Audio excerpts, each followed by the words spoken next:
Hello all. ఒకసారి ఈ లడ్డు చేసి చూడండి. చాలా మంచిది. హెల్తీ కూడా. చిన్న పిల్లల కానుంచి పెద్దవాళ్ళ వరకు కూడా తినొచ్చు. ఎలా చేయాలో చూపిస్తాను చూసేయండి. ముందుగా వేయించుకున్న పల్లీలు మిక్సర్ జార్‌లో వేసుకొని మంచిగా పౌడర్‌లాగా మిక్సీ పట్టి పక్కన పెట్టండి.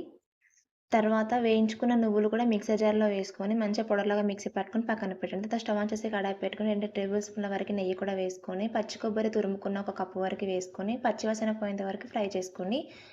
పచ్చి వాసన పోయాక ఇది కప్పులోనే తీసుకొని పక్కన పెట్టండి. తర్వాత ఇంకో కడాయిలోకి 1 కప్ వరకు బెల్లం, కొద్దిగా వాటర్ కూడా యాడ్ చేసుకొని బెల్లం మొత్తం కరిగేంత వరకు కరిగించుకోవాలి. బెల్లం ఈ విధంగా కరిగిన తర్వాత కొబ్బరి తురుము, అలాగే పల్లి పొడి, అలాగే నువ్వుల పొడి కూడా వేసుకొని మొత్తం కలిసే విధంగా బాగా కలుపుకోండి. మంటను లో ఫ్లేమ్ మీద పెట్టి కలుపుకోండి. తర్వాత కొంచెం నెయ్యి కూడా యాడ్ చేసుకొని బాగా కలుపుకొని 1 మినిట్ వరకు తర్వాత స్టవ్ ఆఫ్ చేసుకొని ఏదైనా బౌల్‌లోకి లేదా ప్లేట్‌లోకి వేసుకొని ఈ విధంగా బాల్స్ లాగా చుట్టుకుంటే 1 వీక్ వరకు నిల్వ ఉంటుందండి. ట్రై చేయండి. చాలా బావుంటుంది. హెల్త్‌కి కూడా మంచిది. ఒకసారి ట్రై చేసి చూడండి. వీడియో నచ్చితే లైక్ చేయండి, సబ్స్క్రైబ్ చేసుకోండి, అలాగే సపోర్ట్ కూడా చేయండి ఫ్రెండ్స్. Thank you.